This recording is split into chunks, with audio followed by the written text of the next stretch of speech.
जय जगन्नाथ सांग मैंने केमती अच्छा आपण मैंने आशा करुँच आपण मैंने समस्ते बहुत बहुत भलरे थे। तो जमीती कि जी सार्थक रे गोटे नुआ सीरियलटा आसी जार प्रोमो आपण मैंने समस्ते देखी सारी थे।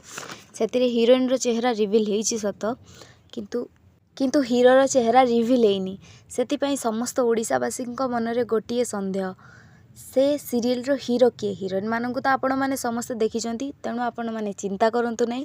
मु आसी जाइए स्टार टीवी रे हीरो किए तार तथ्य दवापाई तो वेट करंतु टिके वीडियो रे जानी पारिबे हीरो किए। तो जेमती कि आपण माने जानी पारिचंती कि हीरोइन हेउचंती तेजस्विनी रथ जी कि रिसेंट 5-6 मंथ पूर्वरु अनुराधा सीरियल तरंगर अनुराधा सीरियल रे काम करुथिले। से सेथिरे नेगेटिव कैरेक्टर मोना हिसाब रे मोना कैरेक्टर रे थिले। तो तांको तो आपण माने आगरु तो जो भली प्रोमो आसी सेथिरे हीरोर चेहरा तो रिविल होनी। तो आपण मैंने जानिकी बहुत बहुत खुशी हेबे कि से हीरो आउ कहीं नुहंती मानस महापात्र ए सुना झीर विष्णु।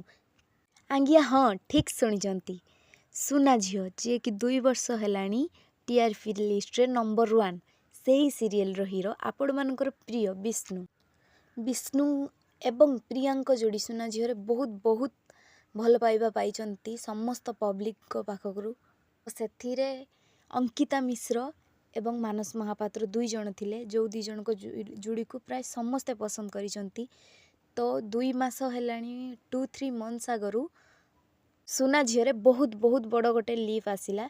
से लीप परे परे एबे आमको बहुत सूत्ररु खबर मिली कि सुना झील हीरो ए विष्णु ए मानस महापात्र एथिरे लीड करने को जाउछंती तेजस्विनी रथंक सहित। तो हीरोर खुलासा तो आमे माने करिदेलु जेहेतु आपण माने जानी नथिले। तो मानस महापात्र विषय किसी कथा है मानस महापात्र पूर्वरु मध्य माया जोटा कि तरंगर प्रसारित होता से सीरियल रे मध्य काम करी से एते फेमस होई नथिले किंतु जतेबेले से सुना बहुत बहुत फेमस हेले एवं तांको अभिनय को एते पसंद कले ओडिशावासी जे से 2 थर अवार्ड मध्य जीति। इवन प्रिया एवं विष्णु अर्थात मानस महापात्र एवं अंकिता मिश्र 2 जण मिसी बेस्ट जोड़ी अवार्ड मध्य 2 थर पाई। तो खूब शीघ्र ए सीरियल जी सार्थक चैनल रे प्रसारित हेबे देखिबा को जमा भी भूलिबेनी। सीरियल रो ना हेउची साथी 7 जन्मर। एबे आसीबा स्टोरी लाइन को।